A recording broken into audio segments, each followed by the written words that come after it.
ಮುಖ್ಯಮಂತ್ರಿ ಡಿಕೆ ಶಿವಕುಮಾರ್ ಅವರಿಗೆ big challenge ಇದೆ. ಕೊನೆಗೂ ಸಿಎಂ 13 ಸಚಿವರಿಗೆ ಖಾತೆಯನ್ನು ಹಂಚಿಕೆ ಮಾಡಿದ್ದಾರೆ.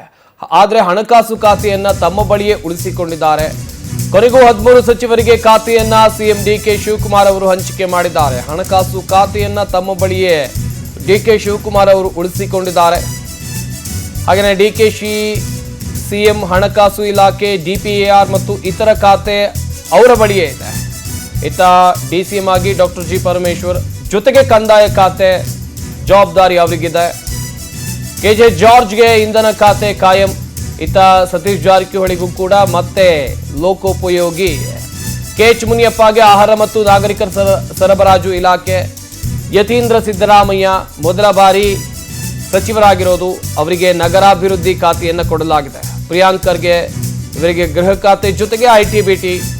ಎಂಬಿ ಪಾಟೀಲ್ ಅವರಿಗೆ ಮತ್ತೆ ಬೃಹತ್ ಕೈಗಾರಿಕೆ ಖಾತೆಯನ್ನು ಕೊಡಲಾಗಿದೆ.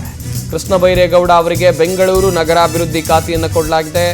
ಇತ್ತ ರಾಮಲಿಂಗಾರೆಡ್ಡಿ ಜಲಸಂಪನ್ಮೂಲ ಖಾತೆ, ಭೈರತಿ ಸುರೇಶ್ಗೆ ಸಾರಿಗೆ, ಯುಟಿ ಖಾದರ್ ಆರೋಗ್ಯ ಸಚಿವರಾಗಿರ್ತಾರೆ. ಶರಣಪ್ರಕಾಶ್ ಪಾಟೀಲ್ಗೆ ಮತ್ತೆ ವೈದ್ಯಕೀಯ ಶಿಕ್ಷಣ ಖಾತೆಯನ್ನು ಕೊಡಲಾಗಿದೆ. ಈಶ್ವರ್ ಖಂಡ್ರೆ ಅವರಿಗೆ ಗ್ರಾಮೀಣಾಭಿವೃದ್ಧಿ ಖಾತೆಯನ್ನು ಕೊಡಲಾಗಿದೆ. ಹೇಗೆ ಪೋರ್ಟ್ಫೋಲಿಯೋ ಖಾತೆ ಹಂಚಿಕೆ ಆಗಿದೆ ಗಮನಿಸ್ತಾ ಇರಬಹುದು. ಬಟ್ ಕೆಲವೊಂದಿಷ್ಟು ಸಚಿವರಿಗೆ ಈ ಹಿಂದೆ ಇದ್ದ ಹಳೆ ಖಾತೆಯನ್ನ ಕೊಟ್ರೆ ಒಂದು ಸ್ವಲ್ಪ ಕಡೆಯಲ್ಲಿ ಅದಲು ಬದಲು ಕಾಣಬಹುದು. ನಾವು 13 ಸಚಿವರಿಗೆ ಖಾತೆಯನ್ನು ಮುಖ್ಯಮಂತ್ರಿ ಡಿಕೆ ಶಿವಕುಮಾರ್ ಅವರು ಹಂಚಿಕೆ ಮಾಡಿರೋದು, ಆದರೆ ಹಣಕಾಸು ಖಾತೆಯನ್ನ ತಮ್ಮ ಬಳಿಯೇ ಉಳಿಸಿಕೊಂಡಿದ್ದಾರೆ. ಗಮನಿಸಬೇಕಾದಂಥ ವಿಚಾರ. ಇತ್ತ ಡಿಸಿಎಂ ಡಾಕ್ಟರ್ ಜಿ ಪರಮೇಶ್ವರ್ ಇವರಿಗೆ ಹೆಚ್ಚುವರಿಯಾಗಿ ಕಂದಾಯ ಖಾತೆಯನ್ನು ಕೊಡಲಾಗಿದೆ. ಕೆಜೆ ಜಾರ್ಜ್ ಇಂಧನ ಖಾತೆ, ಮತ್ತೆ ಅದೇ ಖಾತೆ ಅವರಿಗೆ ಕಾಯಂ ಆಗಿಬಿಟ್ಟಿದೆ. ಸತೀಶ್ ಜಾರಕಿಹೊಳಿಗೂ ಕೂಡ ಲೋಕೋಪಯೋಗಿ ಖಾತೆಯನ್ನು ಕೊಡಲಾಗಿದೆ. ಕೆಎಚ್ ಮುನಿಯಪ್ಪಗೆ ಆಹಾರ ಮತ್ತು ನಾಗರಿಕ ಸರಬರಾಜು. ಇದೆಲ್ಲವೂ ಕೂಡ ಈ ಹಿಂದೆ ಸಿದ್ದರಾಮಯ್ಯ ಸಂಪುಟದಲ್ಲಿ ಸಚಿವರಾಗಿದ್ದವರು ಇವರೆಲ್ಲೂ ಇದೇ ಖಾತೆಯನ್ನು ನಿಭಾಯಿಸ್ತಿದ್ರು. ಮತ್ತೆ ಅದೇ ಖಾತೆ ದಕ್ಕಿದೆ. ಆದರೆ ಯತೀಂದ್ರಗೆ ನಗರಾಭಿವೃದ್ಧಿ ಖಾತೆಯನ್ನು ಕೊಡಲಾಗಿದೆ. ಇಲ್ಲಿ ಗಮನಿಸಬೇಕಾದಂಥ ಪ್ರಮುಖ ವಿಚಾರ ಅಂತ ಹೇಳಿದ್ರೆ, ಪ್ರಿಯಾಂಕ್ ಖರ್ಗೆ ಅವರಿಗೆ ಗೃಹ ಖಾತೆಯನ್ನು ಕೊಡಲಾಗಿದೆ. ಹೋಮ್ ಮಿನಿಸ್ಟರ್, ಜೊತೆಗೆ ಐಟಿ ಬಿಟಿ ಜವಾಬ್ದಾರಿ ಕೂಡ ಅವರೇ ನಿರ್ವಹಿಸ್ತಾರೆ. ಇತ್ತ ಎಂಬಿ ಪಾಟೀಲ್ ಮತ್ತೆ ಬೃಹತ್ ಕೈಗಾರಿಕೆ ಖಾತೆಯನ್ನು ಅವರಿಗೆ ಕೊಡಲಾಗಿದೆ. ಕೃಷ್ಣ ಬೈರೇಗೌಡ ಈ ಹಿಂದೆ ಅವರು ಕಂದಾಯ ಸಚಿವರಾಗಿದ್ದರು, ಆದರೆ ಈಗ ಬೆಂಗಳೂರು ನಗರಾಭಿವೃದ್ಧಿ ಸಚಿವರಾಗಿ ಕೃಷ್ಣ ಬೈರೇಗೌಡ ಅವರು ಕಾರ್ಯವನ್ನು ನಿರ್ವಹಿಸಲಿದ್ದಾರೆ. ರಾಮಲಿಂಗಾರೆಡ್ಡಿ ಜಲಸಂಪನ್ಮೂಲ ಖಾತೆ, ಅಸಮಾಧಾನ ಖಂಡಿತವಾಗಲೂ ಅವರಿಗೆ ಇದೆ. ಇತ್ತ ಭೈರತಿ ಸುರೇಶ್ ಅವರಿಗೆ ಸಾರಿಗೆ ಖಾತೆಯನ್ನು ಕೊಡಲಾಗಿದೆ. ಈ ಹಿಂದೆ ರಾಮಲಿಂಗಾರೆಡ್ಡಿ ಅವರ ಬಳಿ ಈ ಸಾರಿಗೆ ಖಾತೆ ಇತ್ತು. ಇತ್ತ ಯುಟಿ ಖಾದರ್ ಅವರಿಗೆ ಆರೋಗ್ಯ ಖಾತೆಯನ್ನು ಕೊಡಲಾಗಿದೆ. ಯುಟಿ ಖಾದರ್ ಸ್ಪೀಕರ್ ಆಗಿದ್ರು, ಅದಾದ ಬಳಿಕ ಸ್ಪೀಕರ್ ಸ್ಥಾನಕ್ಕೆ ರಾಜೀನಾಮೆಯನ್ನು ಕೊಟ್ಟು ಈಗ ಸಚಿವ ಸ್ಥಾನ ಸಿಕ್ಕಿದೆ ಅವರಿಗೆ, ಆರೋಗ್ಯ ಖಾತೆ. ಈ ಹಿಂದೆ ದಿನೇಶ್ ಗುಂಡೂರಾವ್ ಅವರು ಇದನ್ನು ನಿರ್ವಹಿಸ್ತಾ ಇದ್ರು. ಶರಣಪ್ರಕಾಶ್ ಪಾಟೀಲ್ ಅವರಿಗೆ ಮತ್ತೆ ವೈದ್ಯಕೀಯ ಶಿಕ್ಷಣ ಖಾತೆಯ ಜವಾಬ್ದಾರಿಯನ್ನ ವಹಿಸಲಾಗಿದೆ. ಈ ಹಿಂದೆ ಅದೇ ಖಾತೆಯಲ್ಲಿ ಇದ್ರು. ಇತ್ತ ಈಶ್ವರ್ ಖಂಡ್ರೆ ಅವರಿಗೆ ಗ್ರಾಮೀಣಾಭಿವೃದ್ಧಿ ಖಾತೆಯನ್ನ ಕೊಡಲಾಗಿದೆ. ಒಟ್ಟಿನಲ್ಲಿ ಕೆಲವೊಂದಿಷ್ಟು ಸಚಿವರಿಗೆ ಅದೇ ಖಾತೆಯಲ್ಲಿ ಮುಂದುವರಿಸಿದ್ರೆ, ಇತ್ತ ಸಣ್ಣ ಪುಟ್ಟ ಬದಲಾವಣೆಯನ್ನ ಮುಖ್ಯಮಂತ್ರಿ ಡಿಕೆ ಶಿವಕುಮಾರ್ ಅವರು ಮಾಡಿದ್ದಾರೆ. ಕಾದ್ ನೋಡಬೇಕು ಹೇಗೆ ರಾಜ್ಯದಲ್ಲಿ 2 ವರ್ಷಗಳ ಕಾಲ ಈ ಸರ್ಕಾರದ ಆಡಳಿತ ಇರುತ್ತೆ ಅಂಥೇಳಿ. ಒಂದು ಕಡೆಯಲ್ಲಿ ಇನ್ನೊಂದಿಷ್ಟು ಶಾಸಕರು ಈಗಾಗಲೇ ನಮಗೂ ಸಚಿವ ಸ್ಥಾನ ಬೇಕು ಅಂತೇಳಿ ತುದಿಗಾಲಲ್ಲಿ ನಿಂತಿದ್ದಾರೆ. ಮುಂದಿನ ಹಂತದಲ್ಲಿ ಯಾರಿಗೆಲ್ಲ ಸಚಿವ ಸ್ಥಾನ ಸಿಗಬಹುದು, ಹೀಗೆ ಲೆಕ್ಕಾಚಾರಗಳು ಜೋರಾಗ್ತಾ ಇದೆ. ಯಾರಿಗೆ ಯಾವ ಖಾತೆ ನೋಡ್ತಾ ಇರ್ಬೋದು ನೀವು ಕೂಡ. ಬಟ್ ಈ 13 ಸಚಿವರು ಹೇಗೆ ತಮಗೆ ಕೊಟ್ಟಂಥ ಜವಾಬ್ದಾರಿಗಳನ್ನು ನಿರ್ವಹಿಸ್ತಾರೆ ಸದ್ಯಕ್ಕಿರುವಂಥ ಪ್ರಶ್ನೆ. ಡಾಕ್ಟರ್ ಜಿ ಪರಮೇಶ್ವರ್ ಅವರು ಉಪಮುಖ್ಯಮಂತ್ರಿ, ಜೊತೆಗೆ ಕಂದಾಯ ಇಲಾಖೆ ಜವಾಬ್ದಾರಿಯನ್ನು ಕೂಡ ಕೊಡಲಾಗಿದೆ. ಹಾಗೆಯೇ ಹೆಚ್ಚುವರಿ ಖಾತೆ ಅವರಿಗೆ. ಇನ್ನೊಂದು ಕಡೆಯಲ್ಲಿ ಕೆಜೆ ಜಾರ್ಜ್ ಅವರಿಗೆ ಇಂಧನ ಖಾತೆಯನ್ನು ಕೊಡಲಾಗಿದೆ, ಅದೇ ಕಾಯಂ ಆಗಿಬಿಟ್ಟಿದೆ ಅವರಿಗೆ. ಡಾಕ್ಟರ್ ಯತೀಂದ್ರ ಸಿದ್ದರಾಮಯ್ಯ ಮೊದಲ ಬಾರಿಗೆ ಸಚಿವರಾಗಿರೋದು, ಪರಿಷತ್ ಸದಸ್ಯರು ಕೂಡ ಹೌದು. ಅವರಿಗೆ ನಗರಾಭಿವೃದ್ಧಿ ಖಾತೆಯನ್ನು ಕೊಡಲಾಗಿದೆ.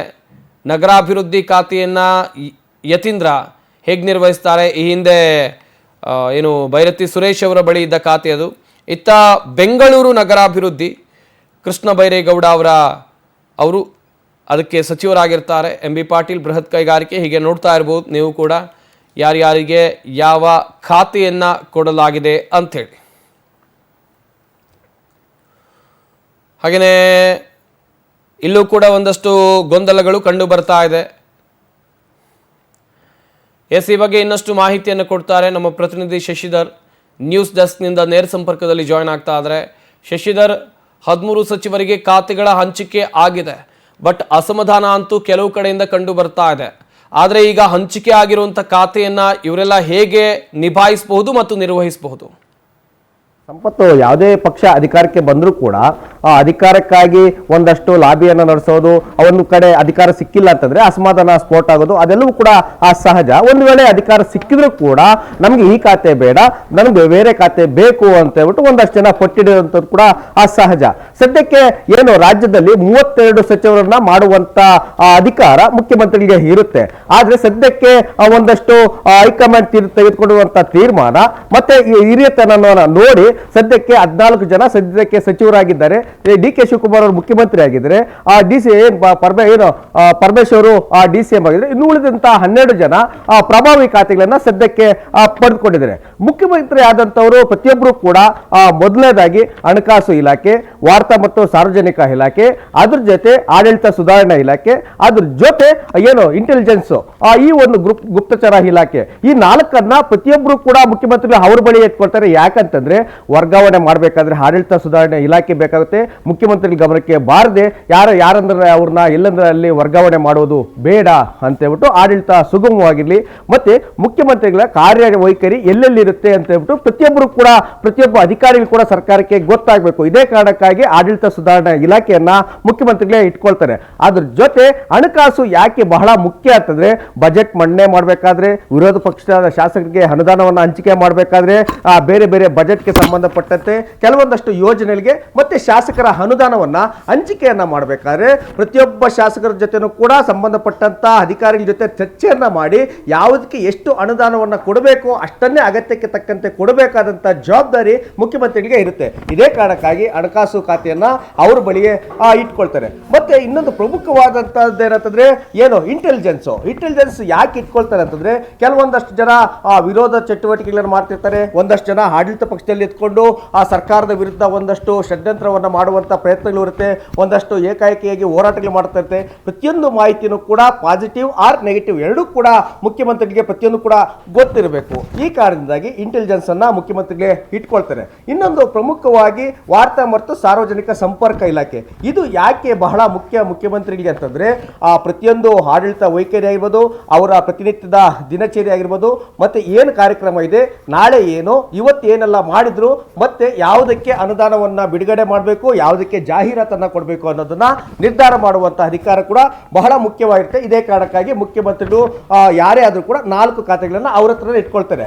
ಇನ್ನು ಪ್ರಮುಖವಾಗಿ ಮುಖ್ಯಮಂತ್ರಿಗಳ ಸ್ಥಾನ ಬಿಟ್ರೆ ಇನ್ನೊಂದು ಮಹತ್ವದ ಸ್ಥಾನ ಅಂತಂದ್ರೆ ಅದು ಆಗೇನು ಕಂದಾಯ ಇಲಾಖೆಯನ್ನ ಎಲ್ಲರೂ ಕೂಡ ನೋಡೋದಾದ್ರೆ ಕಾಗೋಡು ತಿಮ್ಮಪ್ಪ ಇರ್ಬೋದು, ಅದೇ ರೀತಿಯಲ್ಲಿ ಕೂಡ ಏನು ಹಿಂದೆ ಆಗಿದ್ದಂಥ ಆರೋಗ್ಯ ಆಗಿರ್ಬೋದು, ಈ ರೀತಿಯಾಗಿ ಪ್ರಭಾವಿ ಸಚಿವರು ಯಾರಿರ್ತಾರೋ ಅವರೇ ಕಂದಾಯ ಇಲಾಖೆನ ಇಟ್ಕೊಳ್ತಾರೆ. ಯಾಕೆ ಅಂತಂದ್ರೆ ಒಂದಷ್ಟು ಏನು ಲ್ಯಾಂಡ್ ಅಕ್ವಿಜೇಷನ್ಗಾಗಿರ್ಬೋದು, ರೈತರಿಗೆ ಸಂಬಂಧಪಟ್ಟಂತ ಆಗಿರ್ಬೋದು, ಮತ್ತೆ ಪ್ರತಿಯೊಬ್ಬರು ಕೂಡ ಭೂಮಿಯನ್ನು ಹೊಂದಿರ್ತಾರೆ, ಅವ್ರಿಗೆ ಬೇಕಾದಂಥ ದಾಖಲೆಗಳನ್ನ ಕೊಡುವಂಥ ಕೆಲಸ, ಬಹಳ ಆದಾಯವನ್ನು ತಂದುಕೊಡುವಂಥ ದೊಡ್ಡ ಇಲಾಖೆ ಕಂದಾಯ ಇಲಾಖೆ. ಈ ಕಾರಣದಿಂದಾಗಿ ಮುಖ್ಯಮಂತ್ರಿ ಏನು ಪರಮೇಶ್ವರ್ ಅವರು ಈ ಒಂದು ಜವಾಬ್ದಾರಿನ ಒತ್ಕೊಂಡಿದ್ದಾರೆ. ಇನ್ನು ಅದನ್ನು ಹೊರತುಪಡಿಸಿದ್ರೆ ಗೃಹ ಇಲಾಖೆ ಸಾಕಷ್ಟು ಪ್ರಭಾವಿಯನ್ನು ಹೊಂದಿರುತ್ತೆ. ಒಂದಷ್ಟು ಹೋರಾಟಗಳನ್ನ ಆದಾಗ ಮತ್ತೆ ಕ್ರೈಮ್ ಆದಾಗ ಅದನ್ನ ತಕ್ಷಣ ಆಕ್ಷನ್ ಅನ್ನು ತೆಗೆದುಕೊಂಡು ಏನು ಕಾನೂನು ಕ್ರಮವನ್ನ ತೆಗೆದುಕೊಂಡು ಆ ಆಡಳಿತವನ್ನ ಒಂದು ರೀತಿಯಾಗಿ ಚುರುಕು ಮುಡಿಸುವಂತ ಕೆಲಸವನ್ನ ಮಾಡಬೇಕಾಗುತ್ತೆ. ಸದ್ಯಕ್ಕೆ ಪ್ರಿಯಾಂಕಾ ಖರ್ಗೆ ಅವರು ಒಂದಷ್ಟು ಆಕ್ಟಿವ್ ಆಗಿದ್ದಾರೆ. ಮತ್ತೆ ವಿರೋಧ ಪಕ್ಷದವರು ಕೂಡ ಪ್ರತಿನಿತ್ಯನೂ ಕೂಡ ಏನೇ ಆದ್ರೂ ಕೂಡ ಎಲ್ಲೇ ಕ್ರೈಮ್ ಆದ್ರೂ ಕೂಡ ಗೃಹ ಸಚಿವರನ್ನೇ ಒಂದು ಬೊಟ್ಟು ಮಾಡಿ ತೋರಿಸ್ತಾ ಇರ್ತಾರೆ. ಅದಕ್ಕೆ ಒಂದು ಸ್ಪಷ್ಟೀಕರಣ ಕೊಡುವಂತ ಕೆಲಸವನ್ನ ಮಾಡಬೇಕು. ಹೀಗಾಗಿ ಡಿ.ಕೆ. ಶಿವಕುಮಾರ್ ಅವರು ಗೃಹ ಖಾತೆಯನ್ನ ಪ್ರಿಯಾಂಕಾ ಖರ್ಗೆಗೆ ಕೊಟ್ಟಿದ್ದಾರೆ ಅಂತ ಹೇಳ್ಬೋದು. ಮತ್ತೆ ಸತೀಶ್ ಜಾರಕಿಹೊಳಿ ಹಿಂದೆನೂ ಕೂಡ ಅವರು ಲೋಕೋಪಯೋಗಿ ಸಚಿವರಾಗಿ ಒಂದಷ್ಟು ಒಳ್ಳೆ ಅಭಿವೃದ್ಧಿ ಕೆಲಸಗಳನ್ನು ಮಾಡಿದ್ರು, ಗುತ್ತಿಗೆದಾರರು ರಾಜ್ಯಾದ್ಯಂತ ಹೋರಾಟವನ್ನ ಮಾಡಿದ್ರು ಕೂಡ ಸತೀಶ್ ಜಾರಕಿಹೊಳಿ ವಿರುದ್ಧ ಎಲ್ಲೂ ಕೂಡ ಹೋರಾಟವನ್ನ ಮಾಡಿಲ್ಲ. ಲೋಕೋಪಯೋಗಿ ಇಲಾಖೆಯಲ್ಲಿ ಭ್ರಷ್ಟಾಚಾರವನ್ನು ಕೂಡ ಕಾಣಿಸ್ತಿಲ್ಲ, ಅಲ್ಲಿ ಪರ್ಸೆಂಟೇಜ್ ಕೂಡ ಕಾಣಿಸ್ತಿಲ್ಲ. ನಮಗೆಲ್ಲರೂ ಕೂಡ ಅನುದಾನ ಬಿಟ್ಟಿದೆ, ಅದನ್ನು ಹೊರತುಪಡಿಸಿ ಬೇರೆ ಇಲಾಖೆಗಳೆಲ್ಲ ಕಡೆ ಕೂಡ ಪರ್ಸೆಂಟೇಜ್ ಆರೋಪ ಕೂಡ ಕೇಳಿ ಬರ್ತೈತೆ. ಕಾಮಗಾರಿಗಳನ್ನ ಮಾಡಿದ್ರು ಕೂಡ ಅನುದಾನವನ್ನ ಕೊಟ್ಟಿಲ್ಲ ಅಂತ ಹೇಳಿ ಗಂಭೀರವಾದಂತಹ ಆರೋಪ ಬಂದಿತ್ತು. ಸದ್ಯಕ್ಕೆ ಆ ಆರೋಪ ಮುಕ್ತರಾಗಿ ಸತೀಶ್ ಜಾರಕಿಹೊಳಿ ಇದ್ರು. ಇದೇ ಕಾರಣಕ್ಕಾಗಿ ಲೋಕ ವಿಕೋಪ ಇಲಾಖೆಯನ್ನ ಅವ್ರಿಗೆ ಕೊಟ್ಟಿದ್ದಾರೆ. ಮತ್ತೆ KJ ಜಾರ್ಜ್ ಜಾರ್ಜ್ ಅವರು ಏನು ಇಂಧನ ಖಾತೆಯನ್ನ ಕೊಟ್ಟಿದ್ದಾರೆ, ಅವರು ಮೊದಲೇ ಬಾರಿಗೆ ಅಲ್ಲ ಇಂಧನ ಸಚಿವರಾಗಿರೋದು. ಕಳೆದ 2013ರಿಂದ 18ರಲ್ಲಿದ್ದಾಗಲೂ ಕೂಡ ಇಂಧನವನ್ನು ಇಟ್ಕೊಂಡಿದ್ರು. ಅದ್ರ ಜೊತೆ ಏನು ಕಳೆದ ಬಾರಿ ಸಮ್ಮಿಶ್ರ ಸರ್ಕಾರ ಬಂದಾಗಲೂ ಕೂಡ ಇಂಧನ ಖಾತೆಯನ್ನ ನಿರ್ವಹಿಸಿದ್ರು. ಈಗ ಸದ್ಯಕ್ಕೆ ಏನು ಸಿದ್ದರಾಮಯ್ಯನವರು ಇದ್ದಾಗಲೂ ಕೂಡ ಅವರೇ ಪವರ್ ಮಿನಿಸ್ಟರ್ ಆಗಿದ್ರು. ಹೀಗಾಗಿ ಅಪಾರವಾದಂತ ಆಡಳಿತ ಹಿಡಿತ ಇಂಧನ ಇಲಾಖೆಯಲ್ಲಿ ಜಾರ್ಜ್ ಅವರಿಗಿದೆ. ಇದೇ ಕಾರಣಕ್ಕಾಗಿ ಇಂಧನ ಖಾತೆಯನ್ನ ಸದ್ಯಕ್ಕೆ KJ ಜಾರ್ಜ್ ಅವರು ಕೂಡ ಕೊಟ್ಟಿದ್ದಾರೆ. ಮತ್ತೆ KH ಮುನಿಯಪ್ಪನವರು 7 ಬಾರಿ ಸಂಸದರಾಗಿದ್ರು. ಕೇಂದ್ರದಲ್ಲೂ ಕೂಡ ಆಹಾರ ಮತ್ತು ನಾಗರಿಕ ಸರಬರಾಜು ಸಚಿವರಾಗಿ ಕೆಲಸವನ್ನ ಮಾಡಿದ್ರು. ಅದೇ ಕಾರಣಕ್ಕಾಗಿ ಕಳೆದ ಬಾರಿ ಸಿದ್ದರಾಮಯ್ಯನವರ ಕಾರಣದಲ್ಲಿ ಆಹಾರ ಮತ್ತು ನಾಗರಿಕ ಸರಬರಾಜು ಖಾತೆಯನ್ನು ಕೊಟ್ಟಿದ್ರು. ಸದ್ಯಕ್ಕೆ ಅವರು ಕೂಡ ಆ ಒಂದು ಇಲಾಖೆಯಲ್ಲಿ ಒಂದು ಉತ್ತಮವಾದಂಥ ಕೆಲಸವನ್ನ ಮಾಡಿದ್ರು. ಸದ್ಯಕ್ಕೆ ಮತ್ತೆ ಅದೇ ಖಾತೆಯಲ್ಲಿ ಮುಂದುವರಿಯೋಣ ಅಂತ ಹೇಳ್ಬಿಟ್ಟು KH ಮುನಿಯಪ್ಪರಿಗೆ ಆಹಾರ ಮತ್ತು ನಾಗರಿಕ ಸರಬರಾಜು ಅನ್ನ ಕೊಟ್ಟಿದ್ದಾರೆ.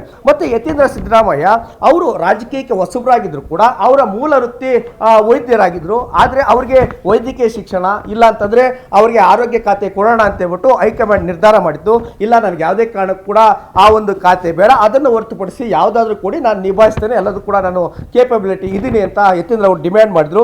ಈ ಕಾರಣದಿಂದಾಗಿ ಬಹಳ ಮಹತ್ವದಂತ ನಗರಾಭಿವೃದ್ಧಿ ಇಲಾಖೆ ಈ ಒಂದು ಇಲಾಖೆಯಲ್ಲಿ ಬರುತ್ತೆ. ಅದರಲ್ಲಿ ಕೂಡ ಏನು BBMP, ಈ GBA, BDA, BMRCL ಇದನ್ನು ಹೊರತುಪಡಿಸಿ ಪ್ರತಿಯೊಂದು ನಗರಾಭಿವೃದ್ಧಿ ಪ್ರಾಧಿಕಾರ ಎಲ್ಲವೂ ಕೂಡ ಯತೀಂದ್ರ ಅವರಿಗೆ ಬರುತ್ತೆ. ಅದನ್ನ ಯಾವ ರೀತಿಯಾಗಿ ಅವರು ನಿಭಾಯಿಸ್ತಾರೆ ಅಂತ ಕಾದು ನೋಡಬೇಕು. ಮತ್ತೆ ಕೃಷ್ಣ ಬೈರೇಗೌಡರಿಗೆ ಯಾಕೆ ಬೆಂಗಳೂರು ನಗರಾಭಿವೃದ್ಧಿ ಖಾತೆಯನ್ನ ಕೊಟ್ಟಿದ್ದಾರೆ ಅಂತಂದ್ರೆ, ಅವರು ಯಾವುದೇ ಕೆಲಸವನ್ನು ಕೂಡ ಕೊಟ್ಟರು ಅವರು ಒಂದು ರೀತಿಯಾಗಿ ವೈಟ್ ಆರ್ಸ್ ತರ ಯಾವುದೇ ಕೆಲಸವನ್ನು ಕೂಡ ಕೊಟ್ಟರು ಬಹಳ ಅಚ್ಚುಕಟ್ಟಾಗಿ ಅಧಿಕಾರಿಗಳ ಜೊತೆ ಸಂವಹನವನ್ನು ಮಾಡಿ ಬಹಳ ಯಶಸ್ವಿಯಾಗಿ ಆಡಳಿತವನ್ನು ನಡೆಸುವುದು, ಅಧಿಕಾರಿಗಳನ್ನ ಹಿಡಿತಕ್ಕೆ ತೆಗೆದುಕೊಳ್ಳುವಂತ ಕೆಪಾಸಿಟಿ ಕೃಷ್ಣ ಬೈರೇಗೌಡರಿಗಿದೆ. ಕಂದಾಯ ಸಚಿವರಾಗಿದ್ದಾಗ ಸಾಕಷ್ಟು ಯಶಸ್ವಿಯಾಗಿ ಕೆಲಸವನ್ನ ಮಾಡಿದ್ರು. ಹಿಂದೆ 2013ರಿಂದ 18ರಲ್ಲಾಗಿದ್ದಾಗಲೂ ಕೂಡ ಒಳ್ಳೆ ಕೆಲಸವನ್ನ ಮಾಡಿದ್ರು. ಹಾಗಾಗಿ ಬೆಂಗಳೂರಿನ ದೂರದೃಷ್ಟಿ ಮತ್ತೆ ಬ್ರಾಂಡ್ ಬೆಂಗಳೂರಿನ ಪರಿಕಲ್ಪನೆಯನ್ನ ಡೆವಲಪ್ಮೆಂಟ್ ಮಾಡಬೇಕು. ಬೆಂಗಳೂರಿನ ಶಾಸಕರೇ ಬೆಂಗಳೂರು ನಗರಾಭಿವೃದ್ಧಿ ಶಾಸಕರಾಗಿದ್ರೆ, ಸಚಿವರಾಗಿದ್ರೆ ಒಂದಷ್ಟು ಬೆಂಗಳೂರು ಅಭಿವೃದ್ಧಿ ಕಾಣಬಹುದು ಅಂತ ಹೇಳ್ಬಿಟ್ಟು ಅವ್ರಿಗೆ ಕೊಟ್ಟಿದ್ದಾರೆ. ಮತ್ತೆ ಬೈತಿ ಸುರೇಶ್ ಅವರಿಗೆ ಏನು ಎಲ್ಲಿ ಒಂದ್ ಕಡೆ ಓಕೆ ಸಂಬಂಧ. ಎಸ್, ಥ್ಯಾಂಕ್ ಯು ಶಶಿಧರ್ ತಮ್ಮೆಲ್ಲ ಡೀಟೇಲ್ಸ್ಗಾಗಿ.